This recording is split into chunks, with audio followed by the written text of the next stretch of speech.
नमस्कार,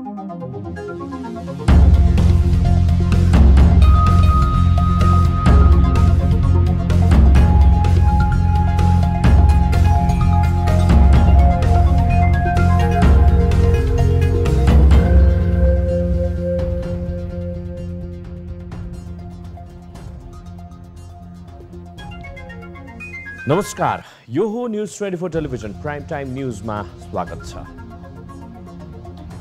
प्रधानमन्त्री शेरबहादुर देउवाले राष्ट्रका नाममा सम्बोधन गरेर तीनै तहको निर्वाचनको प्रतिबद्धता गरे लगत्तै तीनवटै तहको निर्वाचन एकै साथ गराउने चर्चा सुरु भएको छ।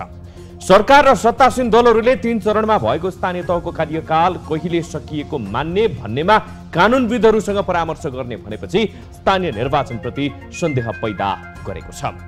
निर्वाचन आयोग स्वयंले आगामी जेठको 7 गते स्थानीय तहका जनप्रतिनिधिहरूको कार्यकाल पूरा हुने बताइसकेको छ।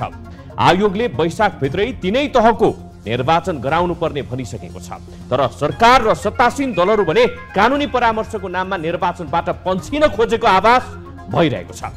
सत्तासीन माओवादी केन्द्रले 3 तहको निर्वाचन एकसाथ गर्ने भनेबाट पनि सरकार वैशाखमै स्थानीय तह निर्वाचन गराउन तयार नभएको संकेत पनि देखिएको छ।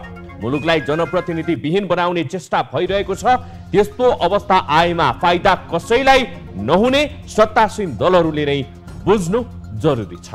यता देश सत्तासीन दलको मात्र होइन, मुलुकका समस्या समाधानको जिम्मेवारी सरकारको मात्र होइन, राज्यको हरेक काममा प्रमुख प्रतिपक्ष पनि जोडिएको हुन्छ। संसदमा प्रमुख प्रतिपक्षी दलको नेता, संवैधानिक परिषदमा उसको उपस्थिति समेतले मुलुकप्रति सत्तासीन दल मात्र होइन, प्रमुख प्रतिपक्षीको पनि जिम्मेवारी भएको पुष्टि हुन्छ। तर प्रमुख प्रतिपक्षी दल नेकपा एमाले यति बेला असहिष्णु बनेको छ। मुलुक कोरोनाको समस्यामा भएका बेला उसले जिम्मेवारी बोध गरेको छैन। एमालेले संसद बस्न दिएको छैन। संसद नबस्दा जनताका मुद्दा ओझेलमा परेका छन्। यति बेला तीता मिठा अनुभव भुलेर एमालेले हातेमालोको प्रस्ताव अघि बढाउनु पर्ने थियो, तर ऊ टसमस देखिएको छैन। सर्वदलीय बैठकमा समेत सामेल नहुने तथा राजनीतिक समझदारीमा नपुग्ने हो भने यसबाट हुन सक्ने दुष्परिणामको जिम्मेवारी सत्तासीन दल मात्र हुने छैन, प्रमुख प्रतिपक्ष पनि यसको भागीदार हुनेछ। यो यथार्थलाई एमालेले मनन गर्न ढिलाइ गर्नु हुँदैन। अब प्राइम टाइम न्यूजका हेडलाइन्स। नेपालमा कोरोना संक्रमितको संख्या दैनिक 10,000 भन्दा बढी थपिँदै एकै दिन 16 जनाको मृत्यु, सक्रिय संक्रमितको संख्या 72,000।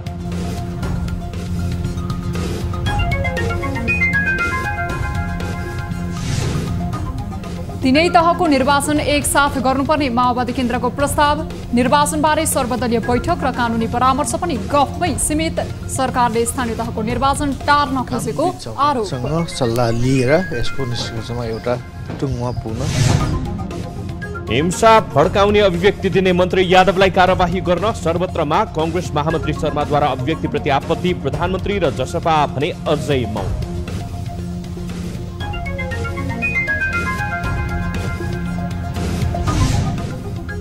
पुँजीगत खर्च अझै बढ्न सकेन। माघ पहिलो साताभित्र 15% को हाराहारीमा विकास बजेट खर्च। 3 तहको सरकार भए पनि फेरिएन विकासको परिपाटी।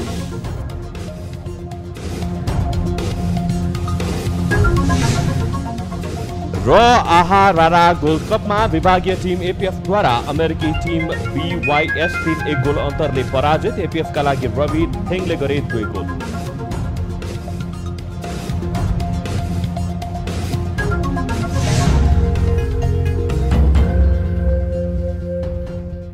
हामी निरन्तर न्यूजमा छौं।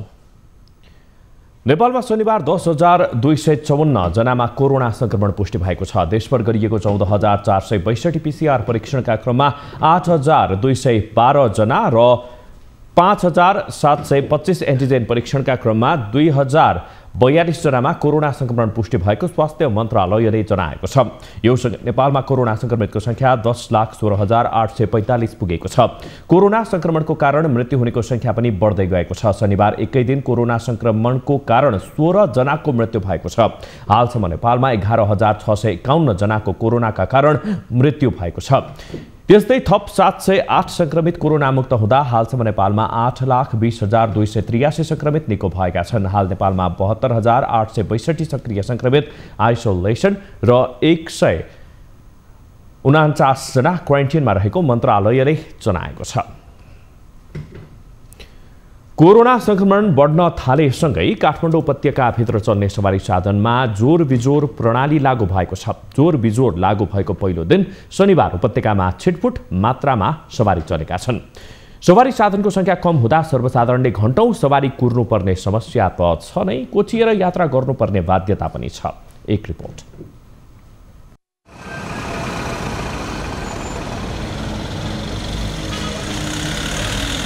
काठमाडौँ उपत्यकाका तीनवटै जिल्ला प्रशासनले गरेको निर्णय अनुसार शनिबारबाट जोर बिजोर प्रणाली लागू गरिएको छ।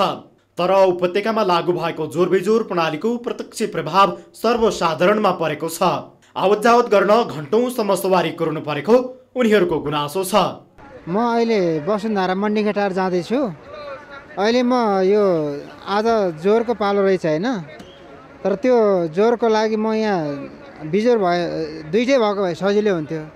अहिले यहाँ माइक्रो लाग्ने बाटोमा अहिले त्यो गाडी मैले पर्खिरहेको छु। अब समस्या त्यही छ। हिजो अस्ति पाउँथ्यो भने आज अलि ढिलो टाइमसम्म कुर्नु पर्यो। सरकारले सवारी साधनमा जोर बिजोर प्रणाली लागू गरे पनि सरकारी र निजी कार्यालय बन्द भएका छैनन्। मानिसहरू नियमित कामका लागि कार्यालय पुग्नुपर्ने बाध्यताका कारण सवारी साधन प्रयोग गर्ने गर्छन्। एकातिर सवारीका लागि लामो समय कुर्नुपर्ने शास्ति र अर्कोतिर उपलब्ध सवारीमा छेलम छेलाउने गरेको यात्रुहरूको गुनासो छ। यसले संक्रमण जोखिम झनै बढ्ने खतरा देखिन्छ। हामीलाई धेरै प्रभाव परेको छ, गाह्रो भएको छ। बिहान पनि 1-1.5 घण्टा गाडी कुरेर बल्ल बल्ल आएको, अब पनि यहाँ कुरिरहेछौँ। अब जोर बिजोर भनेपछि अब गाडी अलिक कम नै हुन्छ। कम भएपछि अब मान्छे धेरै चापाचाप सबैको आफ्नो काम हुन्छ। मान्छे त कम अवश्य हुँदैन, आफ्नो काम हुन्छ, निस्किनै पर्छ। जति समस्या भयो नि गाडी कम भएपछि समस्या त पर्नै भयो। यसै पनि प्रभाव परेको छ नि, धेरै नै छ नि हैन। मान्छेहरू अहिले गाडी नपाएर कति बिजोग भएर हिँडिरहेको छन् हैन, कति भएको छ। अब खोइ यो म त बुझ्न सक्दिनँ के हो के। प्रशासनको आदेश अनुसार अत्यावश्यक सेवामा प्रयोग हुने र तोकिएका सवारीलाई भने जोर बिजोर प्रणाली लागू हुने छैन। उक्त आदेश कार्यान्वयनका लागि बिहानैदेखि सुरक्षाकर्मीलाई ठाउँ ठाउँमा परिचालन गरिएको प्रहरी प्रधान कार्यालयले जानकारी दिएको छ। नियम विपरीत चलेका गाडीहरूलाई प्रहरीले केही समय होल्ड गर्नेदेखि सुसूचित गर्ने र जरिवानासम्मका कारबाही गर्दै आएको छ। हामीले चाहिँ अब जोर दिनको दिन जोर सवारी साधन र बिजोर गतेको दिन बिजोर सवारी साधन सञ्चालनमा रहेको सन्दर्भमा आज चाहिँ जोर गते परेको हुँदा हामीले जोर सवारी साधनलाई सहज गर्ने र बिजोर सवारी साधनलाई होल्ड गर्ने गरी हामीले चेकिङको व्यवस्था मिलाएका छौँ।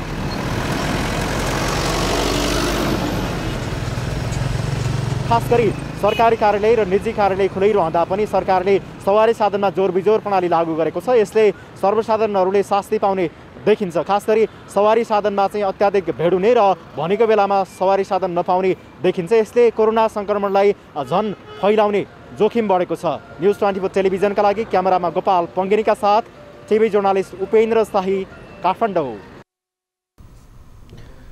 सरकारले स्थानीय तहको निर्वाचन गराउने बारे सन्देह बढ्दै गएको छ। प्रधानमन्त्री शेरबहादुर देउवाले शुक्रबार राष्ट्रका नाममा सम्बोधन गर्दै 1 वर्षभित्र तीनै तहको निर्वाचनका लागि तयार रहन अपील गरेका थिए। तर देशमा स्थानीय निर्वाचन कहिले भनेर स्पष्ट गरिएको थिएन। यता सत्तासीन माओवादी केन्द्रले तीनै तहको निर्वाचन एकैसाथ भन्ने मान्यता अघि सारेपछि आगामी वैशाखमा स्थानीय चुनाव हुनेमा सन्देह पैदा भएको छ। एक रिपोर्ट। माओवादी केन्द्रको शनिबार बसेको स्थायी कमिटीको बैठकले तीनै तहको निर्वाचन एकैपटक गर्ने धारणा सार्वजनिक गरेको हो। कम खर्च लाग्ने तर्कलाई आधार बनाउँदै उसले स्थानीय, प्रदेश र संघीय निर्वाचन एकसाथ गर्नुपर्ने जनाएको हो। बैठकमा अधिकांश नेताहरूले मुलुकलाई आर्थिक बोझ कम गर्न एकसाथ चुनाव गर्दा ठिक हुने धारणा राखेका थिए। यो चुनावको कुरामा छलफल चल्दैछ। चुनावमा सकेसम्म कम खर्चमा सकेसम्म 3टा चुनाव एकैचोटि गर्न पाए हुन्थ्यो भन्ने ढङ्गले छलफल चलिरहेछ। कार्यदलभित्र छलफल चलिरहेछ। यो छलफल अझै पनि जारी छ। निर्वाचन आयोग, बुद्धिजीवीहरू, पत्रकार साथीहरू, त्यसपछि कानुनविदसँग सल्लाह लिएर यसको निष्कर्षमा एउटा टुङ्गोमा पुग्न बाँकी नै छ। यो धारणा अन्तिम र आधिकारिक नभए पनि अहिलेको सत्ता गठबन्धनको महत्त्वपूर्ण घटक माओवादी हो। राजनीतिक दाउपेच र खेलमा माओवादी अध्यक्ष पुष्पकमल दाहाल माहिर छन्। उनी वर्तमान गठबन्धनका सूत्रधार समेत हुन्। बेला बेलामा प्रधानमन्त्री नभए पनि सत्ताको केन्द्र आफू भएको अध्यक्ष दाहालले बताउने गरेका छन्। त्यसैले माओवादी भित्र उठेको तीनै चरणको निर्वाचन एकसाथ भन्ने मान्यताभित्र राजनीतिक अर्थ र महत्त्व लुकेको सहजै अन्दाज गर्न सकिन्छ। यस बीचमा माओवादी केन्द्रका अध्यक्ष दाहालले वैशाखमा प्रतिनिधि सभा निर्वाचन र कार्तिक मङ्सिरमा स्थानीय निर्वाचनको प्रस्ताव गरेका थिए। त्यो प्रस्तावले राजनीतिमा केही तरङ्ग ल्याएको थियो। सर्वत्र विरोध भएपछि अध्यक्ष दाहालले शुक्रबार सत्ता गठबन्धनको बैठकमा त्यो प्रस्तावबाट पछि हटेको जनाएका थिए। निर्वाचन आयोगले वैशाखमा निर्वाचनको मिति तोक्न प्रस्ताव गरिसकेको छ। पुस 9मै आयोगले वैशाख 12 देखि 22 गतेको आसपासमा 1 वा 2 चरणको निर्वाचन मिति घोषणा गर्न प्रस्ताव गरे पनि सरकार र सत्तासीन दलहरूले लामो समय मौनता साधेका छन्। आयोगले माघ पहिलो साताभित्र मिति घोषणा नगरे वैशाखमा निर्वाचन गर्न नसकिने बताएको थियो। एक साता अघि आयोगमै दलहरूलाई बोलाएर मिति घोषणाको लागि दिएको समय सीमा पनि सकिसकेको छ। तर सरकार र सत्तासीन दलहरू कानुनी परामर्श गर्ने भन्दै मिति तोक्न आनाकानी गरिरहेका छन्। यस्तो अवस्थामा सरकारले मिति घोषणा नगर्नुमा चुनाव सार्ने उसको नियत प्रष्टै बुझ्न सकिन्छ। निर्वाचनबारे छलफल गर्न शनिबारका लागि बोलाइएको सर्वदलीय बैठक एकाएक रोकियो। काङ्ग्रेस नेताहरूले सर्वदलीय बैठक नै नबोलाइएको तर्क गरेका छन्। गठबन्धनको शुक्रबारको बैठकपछि शनिबार सर्वदलीय बैठक बोलाएको बताइएको थियो। सर्वदलीय बैठकमा संसदमा प्रतिनिधित्व गर्ने राजनीतिक दलहरूलाई आमन्त्रण गरिने जानकारी दिइएको थियो। यस्ता गतिविधिले राजनीतिक गतिरोधको अन्त्य र निर्वाचनप्रतिको सरकारको प्रतिबद्धतामा सन्देह उत्पन्न गरेको छ। न्युज 24 टेलिभिजनका लागि राजनीतिक ब्युरोको रिपोर्ट। दर्शकवृन्द, यति बेला मुलुक चुनावमय, अझ भन्नुपर्दाखेरि निर्वाचन हुन्छ कि हुँदैन भन्ने कसीमा चाहिँ अड्किएको अवस्था रहेको छ। प्रधानमन्त्रीको पछिल्लो अभिव्यक्तिले थप आशंकाहरू जन्माइरहँदाखेरि अब के स्थानीय तहको निर्वाचन हुन्छ त भन्ने एउटा किसिमको चाहिँ प्रश्नहरू जन्माइरहेका छन्। के भन्छ त संविधानले? के भन्छ? के संविधानले हामी यो भ्याक्युममा मुलुक रन हुन सक्छ 6 महिना जुन भनिरहेको छ, त्यसमा के यो भ्याक्युमको परिकल्पना गरेको छ कि छैन? स्थानीय तह खाली हुने परिकल्पना गरेको छ लगायतका प्रश्नहरू यति बेला चाहिँ हामी माझ रहिरहेको छ। त्यसै विषयमा कुराकानी गर्नको लागि चाहिँ यति बेला हामीले संविधानविद भीमार्जुन आचार्यसँग टेलिफोन सम्पर्क गर्ने प्रयास गरिरहेका छौँ। उहाँ यति बेला टेलिफोन सम्पर्कमा आइसक्नु भएको जानकारी मैले प्राप्त गरेको छु। भीमार्जुन सर, स्वागत छ यहाँलाई न्युज 24 टेलिभिजनमा। धन्यवाद। भीमार्जुन, यति बेला चाहिँ अब विभिन्न कोणहरूबाट चाहिँ विश्लेषणहरू भइरहेका छन्, व्याख्याहरू भइरहेका छन्। तिनै तहको चाहिँ निर्वाचनका कुराहरू पनि आइरहेका छन्। स्थानीय तहको निर्वाचन हुन्छ हुँदैन लगायतका कुराहरू आइरहेका छन्। के छ हाम्रो संविधान अनुसार भन्ने हो भने स्थानीय तहको निर्वाचन कहिले हुनुपर्छ, त्यस्तै गरेर चाहिँ यो जनप्रतिनिधिहरूको कार्यकाल कहिले सकिने हो लगायतका प्रश्नलाई अलिकति क्लियरिफाई गरिदिनुहोस् त। अब हामीले वास्तवमा संविधानमै के छ त्यो आधारमै विश्लेषण गर्ने र भन्ने हो। अब अहिलेको संविधान यहाँले हेर्नु भने प्रतिनिधि सभाको कार्यकाल 5 वर्षको हुने भन्ने संविधानको धारा 85 मा उल्लेख छ। अगावै विघटन भएको अवस्थामा भन्छ, त्यो विघटनको प्रसङ्ग अहिले चाहिँ आएन। अब 5 वर्षको कार्यकाल भइसकेपछि हामीले विगतको अभ्यासहरू र अरू देशको अभ्यासहरूलाई हेर्दाखेरि सामान्यतया 5 वर्ष पुग्नुभन्दा केही महिना पहिले नै निर्वाचन तयारी गरेर 5 वर्षलाई ननाग्ने गरी निर्वाचन सम्पन्न गर्ने त्यो प्र्याक्टिस चाहिँ दुनियाँमा हुन्छ। किनकि यहाँ हामीले यो दिन उल्लेख गरेका छैनौँ। अब स्थानीयकोमा 5 वर्ष त 5 वर्ष नै उल्लेख छ, तर अलिकति फरक चाहिँ के राखिएको छ भने संविधानको धारा 225 यहाँले हेर्नु भने गाउँसभा र नगरसभाको कार्यकाल चाहिँ 5 वर्षको हुने भनेर भन्यो। त्यो भनेको स्थानीय संसद हो। कार्यपालिकाको छुट्टै पदावधि वा कार्यकाल संविधानमा लेखिँदैन। कार्यपालिकाको पूर्णता सभाले नै गर्ने भावनाले त्यो सभाप्रति जवाबदेही मानिन्छ। तर एउटा शब्दावली त्यहाँ प्रयोग भएको छ, त्यो कार्यकाल समाप्त भएको 6 महिनाभित्र निर्वाचन सम्पन्न गर्नुपर्ने छ भनिसकेपछि अब 5 + 6 महिनाको गुन्जास चाहिँ संविधानले दिएको देखिन्छ।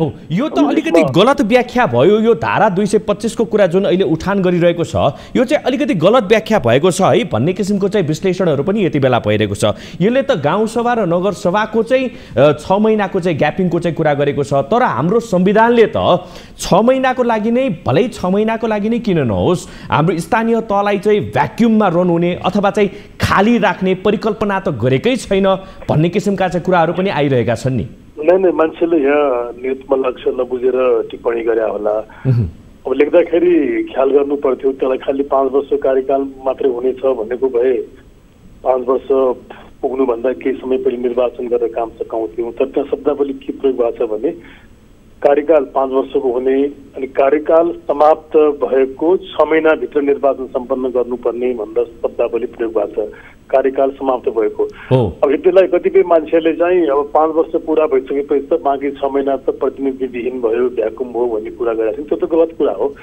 त्यो 6 महिनासम्म प्रतिनिधिविहीन हुँदैन त्यो भ्याकुमको परिकल्पना संविधानले गरे हुँदैन अब यहाँनिर दुईटा चोइस भयो सरकारले 5 वर्षमा पनि निर्वाचन गर्नलाई त्यहाँ बाधा चाहिँ म देख्दैन तर निर्वाचित प्रतिनिधिले मेरो कार्यकाल त 5 वर्ष हो संविधानमा चाहिँ त्यो 5 वर्षको अवधि समाप्त भएपछि मात्रै 6 महिनाभित्र चुनाव गर्नु भनेर लेखा छ अनि मलाई तिमी अगाडि नै कसरी विघटन गरेर वा अगाडि नै कसरी मेरो कार्यकाल सकाइदिएर चुनाव गर्न पाउँछौ र भन्ने खाले कुरा गर्यो भने अब 6 महिनाभित्र गर्नुपर्ने क्लजमा हामी जानुपर्ने भावनाले त्यो छुट चाहिँ सरकारलाई संविधानले नै लेखेर दियो 5 + 6 महिना तर 6 महिनाको अवधिमा प्रतिनिधि नहुने भ्याकुम हुने जुन खालको बाहिर हल्ला अथवा कुरा आएको छ त्यो चाहिँ गलत हो सबै प्रतिनिधिहरू कायम नै रहन्छन् 6 महिनासम्म हजुर त्यस्तै गरेर चाहिँ अहिले अर्को थरी पनि के पनि भनिरहेको छ भने प्रतिनिधि सभाको निर्वाचन पहिले गर्ने कि स्थानीय तहको निर्वाचन पछि गर्न मिल्ने संवैधानिक आधारहरू छ कि छैन त्योदेखि बाहेक आएर अब अहिले फेरि यो तीनै तहको निर्वाचन चाहिँ एकै पटक गर्ने भन्ने किसिमका चाहिँ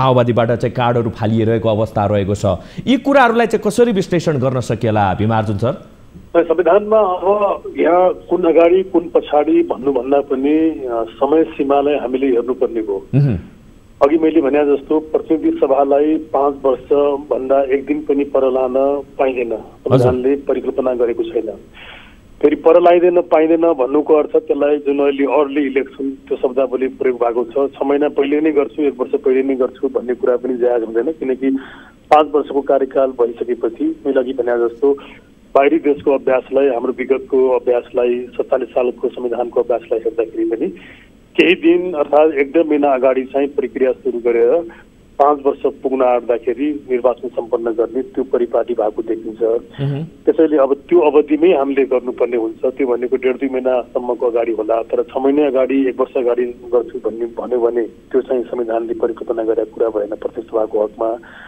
अब स्थानीयको लागि मैले अघि पनि भनिहालेँ 5 वर्षको कार्यकाल समाप्त भएपछि 6 महिनाभित्र भनेर संविधानमा लेखेका हुनाले अब म 5 पुरा भएर 6 महिना सुरु भइसकेपछि गर्छु भन्यो भने अब त्यो 2-3 चरणमा हामीले पहिले गरेको थियौँ त्यही फलो गर्दाखेरि अब त्यो सामान्यतया पहिलो चरणमा भएकोलाई काउन्ट गरेर गर्दाखेरि बढी बुद्धिमानी र संविधान सम्मत हुन्छ त्यसैले अगाडि पछाडि भन्ने हुन्न सरस्वती हेर्दाखेरि स्थानीय पहिले भएर राष्ट्रिय निर्वाचन पछि हुँदाखेरि राम्रो देखिन्छ त्यो समय मिल्यो भने तर तिनटैको एकै पटक गर्नको लागि त संविधानले तोकेको समयले साथमा दिने भावनाले एकै पटक भन्ने कुरा चाहिँ म सम्भव देख्दिनँ म भन्नाले केही पनि फरक चाहिँ पार्दैन त्यसरी एउटा भ्याक्युम भन्ने त्यो भ्याक्युम केही पनि रहन्न भन्ने बुझ्नु पर्यो त्यो होइन कदापि रहँदैन 6 महिनाको अवधिसम्म रहँदैन मैले दुईटा कुरा म फेरि जोड दिन चाहन्छु प्रतिनिधि सभा 5 वर्षभित्र गर्ने हो निर्वाचन केही भ्याकुम रहँदैन स्थानीय चाहिँ 5 + 6 महिनाभित्र निर्वाचन गर्ने हो मैले संविधानमा लेखाएको कुरा गरेँ मैले मेरो कुरा गरेँ अनि 5 + 6 महिनामा प्रतिनिधि सभा स्थानीय तह चाहिँ भ्याकुम भन्ने कुरा हुँदैन स्थानीय सबै प्रतिनिधि चाहिँ जीवित रहन्छन् कायम रहन्छन् उनले काम गर्छन् हजुर हस् भीमार्जुन सर धेरै धन्यवाद यहाँलाई जानकारीको लागि धन्यवाद दर्शनमा हुनुहुन्थ्यो भीमार्जुन आचार्य संविधानविद भीमार्जुन आचार्य यता बेला निर्वाचनलाई लिएर विभिन्न किसिमबाट चाहिँ टीका टिप्पणीहरू भइरहेको अवस्थामा संविधान त गर्नुपर्ने विषय के हुन सक्छ लगायतका प्रश्नहरू हामीले राखेका थियौँ संविधानविद भीमार्जुन आचार्यसँग उहाँले थोरै भए पनि क्लियरिफाई गर्ने प्रयास गर्नुभयो र हामी निरन्तर रूपमा हाम्रा न्युज बुलेटिनहरूमा त्यस्तै गरेर पछिल्लो राजनैतिक विषयलाई लिएर यो निर्वाचनको विषयलाई लिएर थप हाम्रा अन्तर्वार्ताहरूमा पनि यस विषयमा थप यहाँहरूलाई क्लियरिफाई गराउने प्रयास गर्ने नै छौँ। यसलाई भने बाँकी न्युजतर्फ नेपाली कांग्रेसका नेता प्रकाशमान सिंहले संविधानको भावना र मर्मअनुसार सबै तहको निर्वाचन हुनुपर्ने बताएका छन्। डाक्टर मिता सिंहद्वारा लिखित गणेशमान सिंहको संघर्ष विषय पुस्तक विमोचनपछि आफ्नै निवास चाक्सीबारीमा सञ्चारकर्मीसँग कुराकानी गर्दै नेता सिंहले संविधानको व्यवस्था अनुसार नै स्थानीय तह लगायत अन्य तहको निर्वाचन हुनुपर्ने बताएका हुन्। उनले निर्वाचनलाई पर ढकेलेर स्थानीय तहलाई पदाधिकारी विहीन बनाउन नहुने धारणा पनि राखे। फरक प्रसङ्गमा नेता सिंहले महाधिवेशनपछिको परिणामलाई लिएर पार्टीभित्रका नेताहरूलाई लखेट्ने काम बन्द हुनुपर्ने धारणा राखे। नेता सिंहले प्रधानमन्त्रीले आफूलाई सरकारमा सहभागी गराउन कुनै प्रस्ताव नआएको भन्दै हल्लाका पछि नलाग्न पनि सुझाव दिए। अहिले महाधिवेशनको रिजल्टलाई सबैले चाहिँ मानेर अब चाहिँ आउने दिनहरूको चाहिँ चुनौतीहरूलाई सामना गर्नुको लागि पार्टी चाहिँ एक ढिक्का भएर चाहिँ अब अगाडि बढ्नु बाहेक अरू उपाय चाहिँ छैन। यो हेर्नुहोस् है, मैले भने यो चाहिँ अहिले अब तपाईँले चाहिँ मलाई चाहिँ डाइरेक्टली सोच्नुभयो। अब चाहिँ शेरबहादुरजी प्रधानमन्त्री उहाँले चाहिँ मलाई चाहिँ केही त्यस्तो चाहिँ अफर गरेको छैन। यो चाहिँ हल्ला अब कहाँबाट चल्यो। त्यसैगरी पुस्तक विमोचनमा नेता सिंहले नेपालको परिवर्तनमा गणेशमान सिंहले खेलेको भूमिकाको चर्चा समेत गरेका थिए।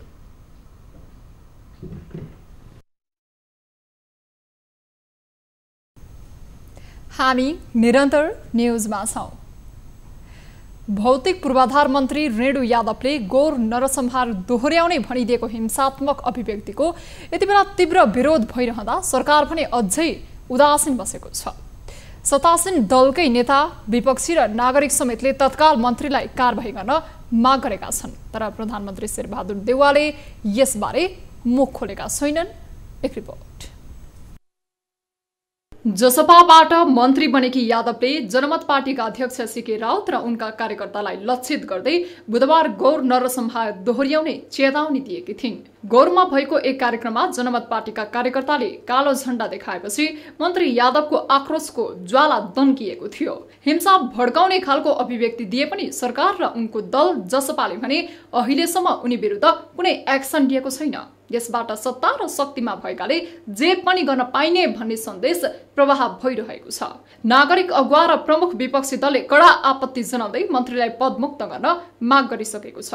यसै क्रममा शनिबार सत्तासीन नेपाली कांग्रेसका महामन्त्री विश्वप्रकाश शर्माले पदीय मर्यादा विपरीत हिंसा भड्काउने अभिव्यक्ति दिएको बताएका छन्। महामन्त्री शर्माले शनिबार ट्वीट गर्दै मन्त्री यादवको गौर नरसंहार दोहोर्याउने अभिव्यक्तिमाथि प्रतिक्रिया जनाउँदै त्यसका लागि 3 विकल्प पनि प्रस्तुत गरेका छन्। उनले राज्यको जिम्मेवारीमा बस्नेको अभिव्यक्ति र व्यवहार तुलनात्मक रूपले बढी जिम्मेवार हुनुपर्ने भन्दै मन्त्री यादवले भूल स्वीकार गरी क्षमा याचना गर्नुपर्ने उल्लेख गरेका छन्। त्यसैगरी शर्माले मन्त्रीको राजीनामालाई दोस्रो विकल्पका रूपमा प्रस्तुत गरेका छन्। विगतको हिंसा देशका लागि गम्भीर पाठ बन्नुपर्ने र हल्का अभिव्यक्ति बन्न नहुने बताउँदै अन्तिम विकल्पको रूपमा भने उनले प्रधानमन्त्री देउवाद्वारा पदमुक्त गर्नुपर्ने बताएका छन्। यता जसपाका नेता डाक्टर बाबुराम भट्टराईले पनि अभिव्यक्तिमाथि केही शब्द त खर्चिए, तर निकै हल्का टिप्पणीका लागि पूर्व प्रधानमन्त्री ओलीलाई भस्मासुरको संज्ञा दिएर कहिले नथाक्ने भट्टराई आफ्नो पार्टीकी मन्त्रीले अर्को राजनीतिक दलका नेतालाई ज्यान लिने धम्की दिँदा समेत उदार देखिए। उनले ट्विटरमा गौर नरसंहारलाई आदर्शीकरण नगर्न आग्रह गर्दै यस विषयमा जसपालाई नजर्न भनेका छन्। त्यस्तै नेकपा एमाले राष्ट्रिय युवा संघले शनिबार रौतहटमा मन्त्री यादवको पुतला दहन समेत गरेको छ। हिंसा भड्काउने अभिव्यक्ति दिएको भन्दै युवा संघले उनको बर्खास्तीको माग गर्दै सदरमुकाम गौरमा प्रदर्शन गर्यो। जनता समाजवादी पार्टी नेपालले गैर जिम्मेवार अभिव्यक्ति दिने आफ्नै पार्टीकी मन्त्री रेणु यादवको विज्ञप्ति मार्फत बचाउ गरेको छ। शनिबार विज्ञप्ति जारी गर्दै जसपाले सीके राउतका क्रियाकलाप उद्दण्ड, अराजनीतिक, अभद्र, अशोभनीय र आपराधिक भएको दावी गरेको छ। आफ्नै पार्टीको मन्त्रीको अभिव्यक्ति विवादमा परे पनि जसपाले मन्त्रीको अभिव्यक्तिको सन्दर्भमा भने कुनै प्रतिक्रिया दिएको छैन। मन्त्री यादवले गौर घटना दोहोर्याउने भन्दै सीके राउत विरुद्ध दिएको अभिव्यक्तिको चौतर्फी आलोचना भइरहेको छ। अधिकांशले यस्तो अभिव्यक्ति दिने मन्त्रीले राजीनामा गर्नुपर्ने बताउँदै आएका छन्।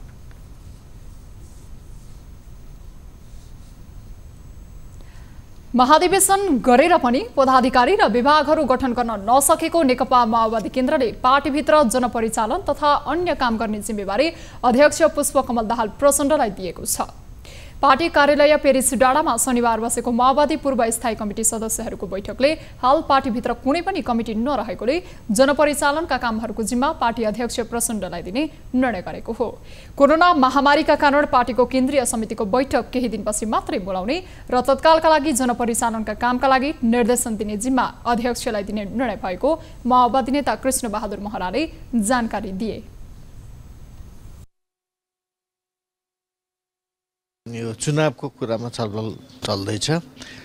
चुनावमा सकेसम्म कम खर्चमा सकेसम्म 3टा चुनाव एकैचोटि गर्न पाए हुन्थ्यो भन्ने ढङ्गले छलफल चलिरहेछ। कार्यदलभित्र छलफल चलिरहेछ। यो छलफल अझै पनि जारी छ। निर्वाचन आयोग, बुद्धिजीवीहरू, पत्रकार साथीहरू, त्यसपछि कानुनविदसँग सल्लाह लिएर यसको निष्कर्षमा एउटा टुङ्गोमा पुग्न बाँकी नै छ। त्यस्तै बैठकले एमसीसीको बारेमा चर्को बहस भइरहेकोले त्यसलाई समाधान गर्न गठबन्धनले बनाएको कार्यदलको सुझाव दिएपछि मात्रै परिमार्जन सहित अघि बढ्ने कुरामा छलफल भएको महराले जानकारी दिएका छन्। अर्थमन्त्री जनार्दन शर्माले प्रत्येक महिना 10% पुँजीगत खर्च बढाउने भने पनि त्यो आकाशको फल साबित भएको छ। चालु आर्थिक वर्षको माघको पहिलो साताभित्र करिब 15% मात्र विकास खर्च भएको छ। 3 तहको सरकार हुँदा पनि विकास खर्चको प्रवृत्तिमा सुधार आउन सकेको छैन। एक रिपोर्ट। अर्थ मन्त्रालयले सार्वजनिक खर्च मितिव्ययता मापदण्ड 2078 जारी गरी प्रत्येक महिना 10% पुँजीगत खर्च गर्ने व्यवस्था गरे पनि अधिकांश विकासे मन्त्रालयहरूले खर्च गर्न सकेका छैनन्। विकास तथा राष्ट्रिय गौरवका आयोजनाहरूको खर्च अत्यन्तै कम भएपछि अर्थमन्त्री शर्माले प्रत्येक महिना 10% विकास खर्च गर्न निर्देशन दिएका थिए। चालु आर्थिक वर्षका लागि सरकारले 16 खर्ब 47 अर्बको बजेट प्रस्तुत गरेको थियो। त्यसमध्ये पुँजीगत खर्चका लागि 3 खर्ब 74 अर्ब तथा वित्तीय व्यवस्थापनतर्फ 1 खर्ब 89 अर्ब बजेट विनियोजन गरिएको थियो। सरकारले बजेट खर्च गर्न नसक्दा अर्थ मन्त्रालय चौतर्फी दबावमा परेको छ।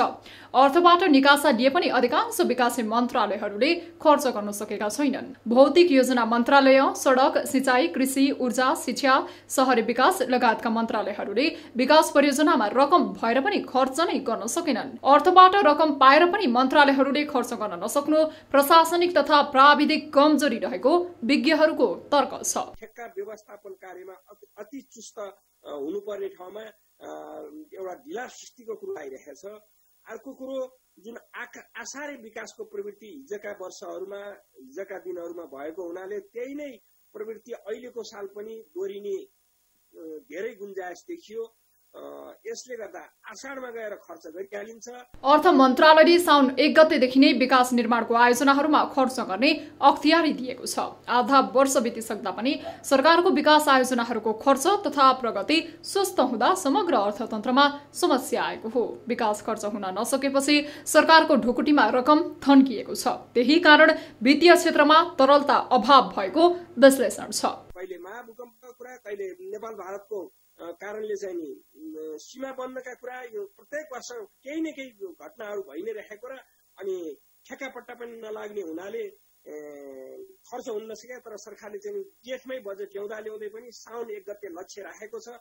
अर्थ मन्त्रालयले विभिन्न मन्त्रालयहरूले अर्थ मन्त्रालयको कार्यतालिका अनुसार काम गर्न नसकेका अवस्थाले गर्दा पुँजीगत खर्च चाहिँ समयमा हुन सकेन। अर्थमन्त्री शर्माले अपेक्षाकृत खर्च गर्न नसक्ने मन्त्रालयको बजेट कटौती गर्ने चेतावनी दिएका छन्। अर्थ मन्त्रालयले खर्च गर्न नसक्ने मन्त्रालयको खर्च कटौती गर्न सक्छ या सक्दैन भन्दा पनि खर्च हुन नसकेको रकम निर्वाचनको मुखमा पहुँचवाला नेता तथा मन्त्रीहरूले आफ्नो क्षेत्रमा रकमान्तर गरी लिएर जाने खतरा पनि उत्तिकै छ। न्युज 24 टेलिभिजनका लागि नवराज चालिसेको रिपोर्ट। न्युजहरू अझै बाँकी नै छन्। अब समय हो लाइफ बोय हात धुने ब्रेकको।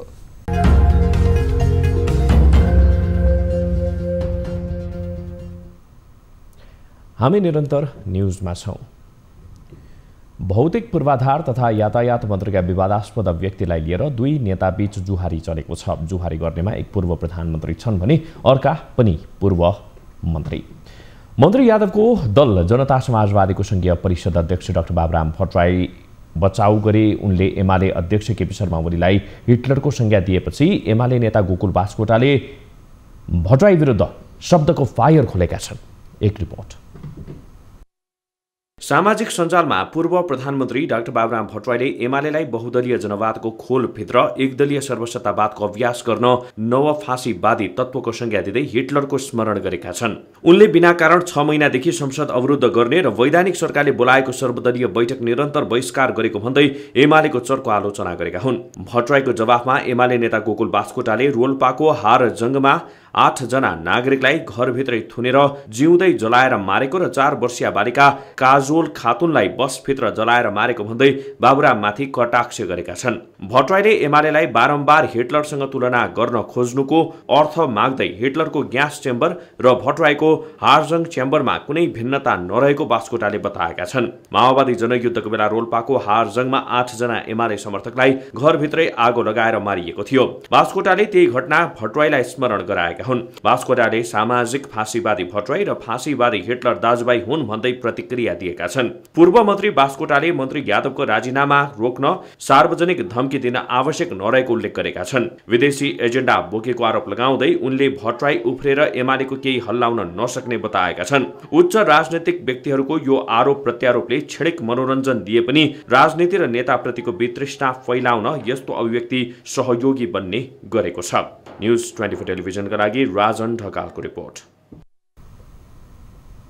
झापाका 2 स्थानीय तहमा कोरोना महामारीका बीच दाताले दिएका भेन्टिलेटर प्रयोगबिन छन्। अर्जुनधारा र बिर्तामोड नगरपालिकामा अघिल्लो पटक संक्रमण फैलिरहेको अवस्थामा आनी छोइङ डोल्मा फाउन्डेसनले एक थान भेन्टिलेटर सहयोग गरेको थियो, तर भेन्टिलेटर महिनौं बितिसक्दा समेत दुवै नगरपालिकाले अझै प्रयोगमा ल्याएका छैनन्। एक रिपोर्ट। फाउन्डेसनले गत जेठ 27 गते अर्जुनधारा र बिर्तामोड नगरपालिकालाई ती भेन्टिलेटर सहित करिब 50 लाख बराबरको स्वास्थ्य सामग्री हस्तान्तरण गरेको थियो। विपदको बेला बिरामीको उपचारका लागि दिएका भेन्टिलेटर 7 महिनासम्म पनि प्रयोगमा आएका छैनन्। अहिले पनि कोरोना संक्रमण समुदाय स्तरमा कायमै छ। अर्जुनधारा नगरपालिकामा मात्रै कोरोना संक्रमणका कारण अहिलेसम्म 33 जनाले ज्यान गुमाइसकेका छन्। त्यस्तै कोरोनाको हटस्पट बनेको बिर्तामोडमा पनि 76 जनाको मृत्यु भइसकेको छ। संक्रमण तीव्र रूपमा फैलदै गरेको अहिलेको अवस्थामा त्यसलाई प्रयोगमा ल्याउने तदारुकता देखिएको छैन। नगरपालिकाले भेन्टिलेटर सहितका स्वास्थ्य उपकरण स्टोरमा थन्काएको छ। दक्ष जनशक्ति र भौतिक संरचना अभावका कारण भेन्टिलेटर प्रयोगमा ल्याउन नसकेको अर्जुनधारा नगरपालिका स्वास्थ्य शाखाले जनाएको छ। कोभिड-19 को दोस्रो लहरको समयमा अर्जुनधारा नगरपालिकालाई प्राप्त भएको भेन्टिलेटर हामीले तत्कालीन पनि त्यति साह्रो प्रयोग गर्न सकेनौँ र अहिले पनि तत्काल प्रयोग गर्न सकिने अवस्था छैन। आशा छ भोलिका दिनमा हाम्रो चाहिँ अस्पताल सेवा विस्तार हुने क्रममा 1500 अस्पताल निर्माण हुने क्रममा अगाडि बढेको छ। अस्पताल निर्माण भएर त्यहाँ जनशक्ति व्यवस्थापन भएपछि क्रमशः प्रयोग हुन सक्छ। यता बिर्तामोड नगरपालिकाले पनि जनशक्ति र भौतिक संरचना अभावकै कारण देखाएको छ। नगर अस्पताल निर्माण भइरहेकोले भेन्टिलेटर हिफाजत गरी राखिएको नगरपालिकाले जनाएको छ। तालिम प्राप्त जनशक्तिको थोरै अभावको कारण पनि र भौतिक अवस्थाले पनि त्यसलाई सेटल गरेर अहिले त्यसलाई प्रयोगमा ल्याइराख्ने कन्डिसन पनि हामी कहाँ नभएकोले अहिले तत्कालीन अवस्थामा त्यो हामीले प्रयोग गर्नलाई थोरै असजिलो अवस्था भइरहेको छ। कोरोनाको दोस्रो लहरमा भेन्टिलेटर लगायत स्वास्थ्य उपकरण अभावकै कारण दर्जनौं नागरिकको ज्यान गएको थियो। त्यतिखेर उपलब्ध भएका स्वास्थ्य उपकरण भने अझै प्रयोगमा आउन नसक्नु दुर्भाग्यपूर्ण छ। कर असुली र प्राकृतिक एवं अन्य स्थानीय स्रोतको पहिचान र परिचालनमा अधिकार सम्पन्न स्थानीय तहले पनि पाएका उपकरण थन्क्याएर बस्नु लज्जाको विषय हो। न्यूज 24 टेलिभिजनका लागि झापाबाट टिभी जर्नलिस्ट युवराज आचार्यको रिपोर्ट। कुनै समय निकै भिडभाड हुने गरेको गुलरिया नगरपालिका 11 स्थित नेपाल भारत सिमानामा पर्ने लौकाही बजार यति बेला पनि सुनसान बनेको छ। व्यापारीहरूको विरोधपछि प्रशासनले नेपाल भारत सिमानामा पर्ने भारतको लौकाही बजार आवत जावतमा रोक लगाएको हो। कोरोना संक्रमण नियन्त्रणका लागि सीमामा हुने खुला आवत जावतमा रोक लगाइएको हो।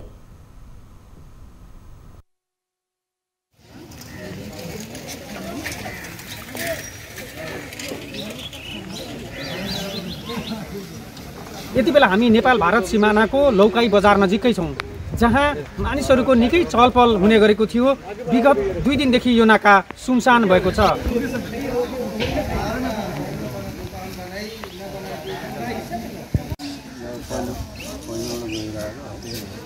अहिले त भिडभाड हुन्न, अहिले त टाइट गरेछन्, अब नजान दिँदैन। त्यो मात्रै औषधि गर्नलाई जरुरी छ त्यसले जान्छन् त्यो बच्चाले औषधि लिन त्यही टाइट गरेछन् नाका आजकल एकदम टाइट छ बन्देज भनेको जस्तै अब नेपालतिरको मान्छेलाई चाहिँ यतितिर बन्देज भइरहेछ जस्तै अब इन्डियाको मान्छे उसको कार्ड छ भने चाहिँ उसको घर इन्डियासम्म छ त्यसरी पठाइएको छ सर इन्डियाको मान्छेलाई चाहिँ उसको कार्ड हेरेको सर त्यसरी पठाएको छ जस्तै हामीले अब कस्तो मान्छेलाई पठाइरहेको भन्दा जस्तै बिरामी एकदम अलिकति बिरामी बढी छ भने त्यस्तो मान्छेलाई चाहिँ हामी जान्दिएको छ सामान किन्ने सिलसिलामा अब लौकाई नाका बलगाउँ नाका गएर किनेर लिएर आउने थियो भने अब बन्द भएपछि त अब स्वयं यहीँका पब्लिकले यहीँ किन्ने भए त्यसले गर्दा व्यापारीहरू खुसी नै छन्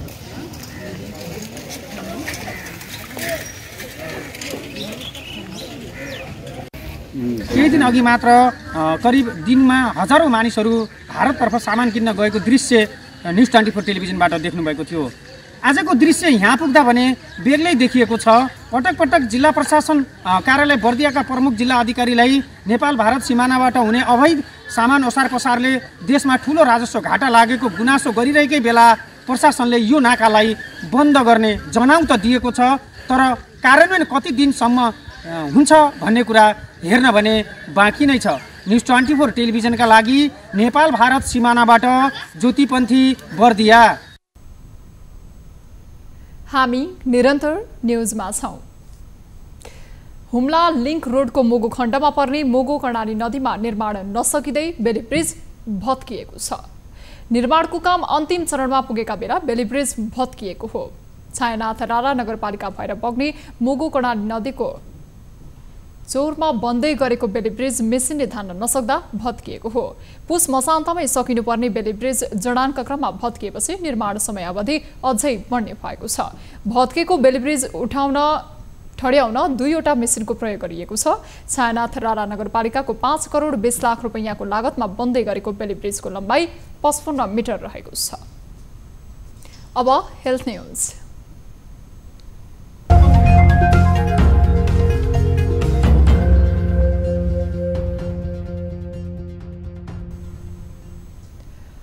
कञ्चनपुरमा पछिल्लो समय कोरोना संक्रमितको संख्या बढ्दै गएको छ जसका कारण अस्पतालमा बेडको अभाव हुँदा संक्रमितहरू अस्पताल बाहिर नै आगो तापेर बस्न बाध्य छन् अस्पतालको व्यवस्थापन फितलो हुँदा संक्रमितले त शास्ति खेप्नु परेको छ नै संक्रमण फैलिने जोखिम पनि उत्तिकै बढेको छ एक रिपोर्ट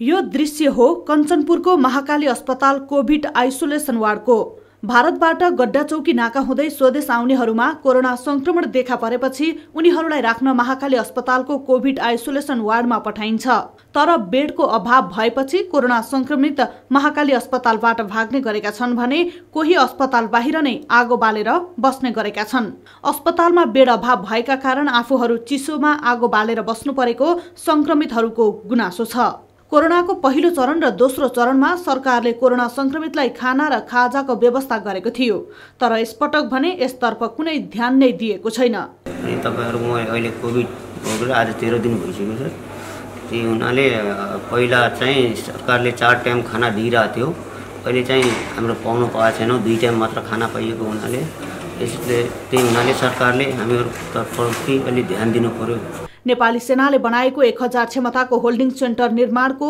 अन्तिम चरणमा छ तर सो सेन्टरको जिम्मा कसले लिने भन्ने टुङ्गो नलाग्दा अहिले कोरोना संक्रमितको व्यवस्थापनका लागि कठिनाई भइरहेको अस्पतालको भनाइ छ जुन हाम्रो गड्डा चौकी नाकादेखि भारतदेखि जुन आउने संख्या थियो त्यो दिन प्रतिदिन बढी हुँदै गएको र हाम्रो महाकाली अस्पतालको जुन आइसोलेसन सेन्टर जुन 50 बेडको त्यो फुलफिल भइसकेको भरिसकेको अवस्था र अहिले जुन हाम्रो प्रतिदिन 100 भन्दा बढी जुन हाम्रो लक्षण नदेखिएको तर कोभिड पोजिटिभ आएको जुन आइराख्नु भएको छ उहाँहरूलाई हामीले राख्ने व्यवस्था नभएर अहिले पछाडि पनि देख्न सक्नुहुन्छ यसमा अहिले मान्छेहरू ठाउँ नभएर हामीले बाहिर राखेको छ कञ्चनपुर जिल्लामा हाल 600 जना भन्दा बढी सक्रिय कोरोना संक्रमितहरू रहेका छन् तर अस्पतालमा संक्रमित राख्ने क्षमता भने 50 बेड मात्रै छ न्युज 24 टेलिभिजनका लागि कञ्चनपुरबाट टिभी जर्नलिस्ट सुरेश भट्टको रिपोर्ट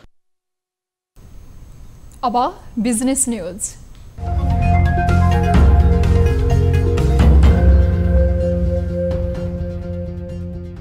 यस साता नेप्से परिसूचक 2.5% बढेको छ। नेप्से यस साता 73.59 अङ्कले बढेर 2931.34 बिन्दुमा बन्द भएको छ। बजार खुलेका 5 कारोबार दिनमध्ये 3 कारोबारको दिन उकालो लागेसँगै नेप्सेले सो बराबरको अङ्क कमाएको हो। यस साता औसतमा 94,754 पटकको कारोबारमा 7 अर्ब 56 करोड रुपैयाँ बराबरको 1 करोड 53 लाख किता शेयर खरिद बिक्री भएको छ। नेप्सेसँगै यस साता कुल बजार पुँजीकरण पनि 2.5% बढेको छ। गत साता 40 खर्ब 37 अर्ब रुपैयाँ रहेको नेप्सेको कुल बजार पुँजीकरण यस साता 1 खर्ब 5 अर्ब रुपैयाँ बढेर 41 खर्ब 42 अर्ब रुपैयाँ पुगेको छ। यस साता 13 उपसमूह मध्ये 10 उपसमूहको परिसूचक बढेको छ, जसमध्ये बैंकिङ उपसमूहको परिसूचक सर्वाधिक 3.61% बढेको छ। गत साता 1843.38 बिन्दुमा बन्द भएको यस उपसमूहको परिसूचक यस साता 66.58 अङ्कले बढेर 1909.96 बिन्दुमा पुगेको छ। अङ्कका आधारमा यस साता जीवन बीमा उपसमूहको परिसूचक सर्वाधिक 515.20 अङ्कले बढेको छ। यस साता 3 उपसमूहको परिसूचक भने घटेका छन्, जसमध्ये व्यापार उपसमूहको परिसूचक सर्वाधिक 1.62% घटेको छ। गत साता 3188.73 बिन्दुमा बन्द भएको यस उपसमूहको परिसूचक यस साता 51.64 अङ्कले घटेर 3137.09 बिन्दुमा बन्द भएको छ। त्यस्तै कोरोना संक्रमण चुलिँदै जाँदा लगानीका अन्य क्षेत्रहरू संकुचित भएका छन्। यसको सकारात्मक प्रभाव पनि शेयर बजारमा देखिन थालेको अनुमान गरिएको छ।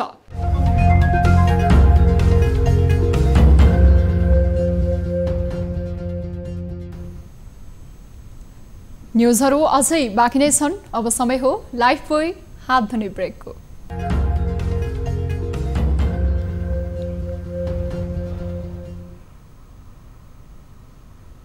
हामी निरन्तर न्युजमा छौं। अब स्पोर्ट्स न्युज।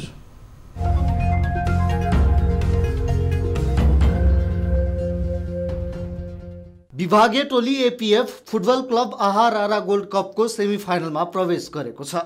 पोखरामा जारी आहारारा गोल्ड कपको 20औं संस्करणमा शनिबार अमेरिकी टोली भुटनिज युथ स्पोर्ट्स क्लब BYSCलाई हराउँदै एपीएफ सेमिफाइनलमा प्रवेश गरेको हो।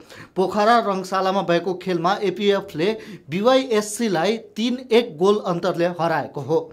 खेलको पहिलो हाफ गोल रहित बराबरी भएको थियो, तर दोस्रो हाफको सुरुवातमा नै BYSCले अग्रता लिन सफल भयो। खेलको 48औं मिनेटमा भुटनिज युथ स्पोर्ट्स क्लबले खेलमा अग्रता बनायो। उसका लागि मिगेलले गोल गर्न सफल भए। 68औं मिनेटमा प्रदीप लामाले प्रहार गरेको बललाई BYEFCका गोलकिपरले बचाएपछि रिबाउन्डमा गोल गर्न आएका अरमान विडोङलाई हेक्टरले फल गरेपछि एपीएफले पेनाल्टी पाएको थियो, जसलाई आभास लामिछानेले गोल गर्दै टिमलाई 1-1 गोलको बराबरीमा पुर्याए। 84औं मिनेटमा एपीएफले खेलमा अग्रता बनायो। उसका लागि सब्स्टिट्युट खेलाडीका रूपमा मैदान प्रवेश गरेका रवि थिङले गोल गर्न सफल भए। खेलको इन्जुरी समयमा रविले व्यक्तिगत दोस्रो गोल गर्दा टिमलाई 3-1 को जित दिलाए। त्यसपछि BYSC खेलमा फर्कन सकेन र एपीएफले सेमिफाइनलमा स्थान बनायो। हारसँगै BYSC प्रतियोगिताबाट नै बाहिरिएको छ। अब एपीएफले सेमिफाइनलमा सङ्कटा र मच्छिन्द्र बीचको विजेतासँग खेल्नेछ। प्रतियोगितामा आइतबार उपाधिको बलियो दावेदार मनाङ मर्स्याङ्दी र नेपाल पुलिस क्लब बीच प्रतिस्पर्धा हुनेछ। मनाङले सोझै क्वार्टर फाइनल खेल्न लागेको हो भने पुलिसले हिमालयन शेर्पालाई सडेन डेथमा हराउँदै क्वार्टर फाइनलमा पुगेको हो। इन्डियन प्रिमियर लिग आइपिएल 2022 को मेगा अक्सनमा नेपालका 15 खेलाडीले नाम दर्ता गराएका छन्। आइपिएलका लागि कुल 1214 खेलाडीले नाम दर्ता गराएको आइपिएलले जनाएको छ, जसमा 896 भारतीय र 318 विदेशी खेलाडी छन्। नेपालबाट मात्रै 15 खेलाडीले नाम दर्ता गराएका छन्। यद्यपि खेलाडीहरूको नाम अहिले सार्वजनिक गर्न नमिल्ने नेपाल क्रिकेट संज्ञानले जनाएको छ। सर्वाधिक धेरै टी20 विश्वकप च्याम्पियन अस्ट्रेलियाबाट 59 खेलाडीले नाम दर्ता गराएका छन्। अफगानिस्तानबाट 20, बङ्गलादेशबाट 9, इङ्ल्यान्डबाट 30, आयरल्यान्डबाट 3, न्युजिल्यान्डबाट 29, दक्षिण अफ्रिकाबाट 48, श्रीलङ्काबाट 36, वेस्ट इन्डिजबाट 41 र जिम्बाब्वेबाट 2 खेलाडी छन्। नेपालबाट 15 र नामिबियाबाट 5 खेलाडीले नाम दर्ता गराएका छन्। त्यस्तै भुटान, नेदरल्यान्ड्स, स्कटल्यान्ड, अमेरिकाबाट 1-1 खेलाडीले नाम दर्ता गराएका छन्। ओमानबाट 3 खेलाडीले नाम दर्ता गराएका छन्। एसोसिएटबाट नेपालबाट सर्वाधिक खेलाडीले नाम दर्ता गराएका हुन्। टेस्ट टोली आयरल्यान्ड, जिम्बाब्वे, बङ्गलादेश भन्दा बढी नेपालबाट खेलाडीले नाम दर्ता गराएका छन्। दर्ता गराएको नामबाट आइपिएलमा सर्ट लिस्ट हुनेछ। सर्ट लिस्टमा पर्ने खेलाडी अक्सनमा जानेछन्। आइपिएल अक्सन फेब्रुअरी 12 र 13 मा हुने भनिएको छ, तर आइपिएलले औपचारिक रूपमा घोषणा भने गरेको छैन। अब वेदर अपडेट।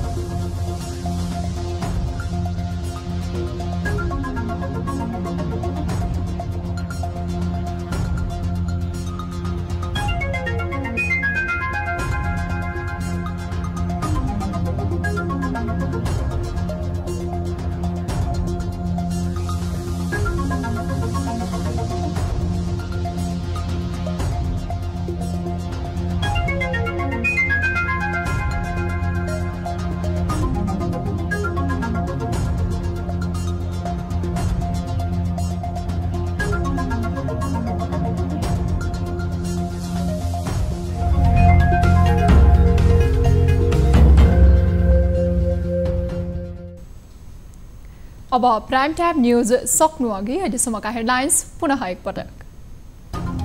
नेपालमा कोरोना संक्रमितको संख्या दैनिक 10,000 भन्दा बढी थपिँदै एकै दिन 16 जनाको मृत्यु। सक्रिय संक्रमितको संख्या 72,000।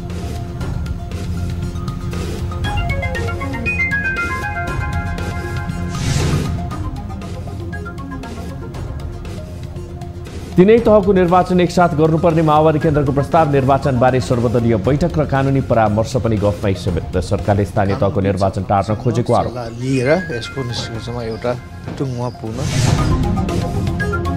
भड्काउने अभिव्यक्ति दिने मन्त्री यादवलाई कारबाही गर्न सर्वत्र माग। काङ्ग्रेस महामन्त्री शर्माद्वारा अभिव्यक्तिप्रति आपत्ति। प्रधानमन्त्री भने अझै मौन।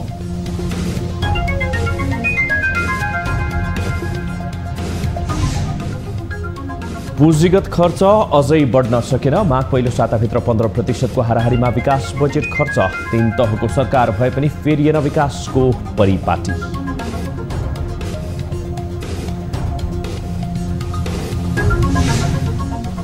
र आहा रारा गोल्ड कपमा विभागीय टिम एपीएफद्वारा अमेरिकी टिम BYS 3-1 गोल अन्तरले पराजित। एपीएफका लागि रवि थिङले गरे 2 गोल।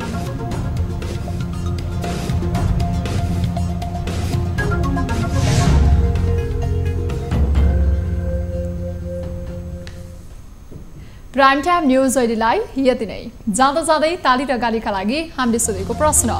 प्रतिनिधि सभाको पूर्ण कार्यकालको पक्षमा आन्दोलन गर्ने माओवादी केन्द्रका अध्यक्ष प्रचण्ड अहिले आफै अर्ली इलेक्सनको प्रस्ताव गरिरहेका छन्। यस्तो प्रस्ताव राजनीतिक स्वार्थ प्रेरित हो भन्नेले तालीमा र होइन भन्नेले गालीमा। हाम्रो पात्रको एप्लिकेसनमा गई भोट गर्न सक्नुहुनेछ।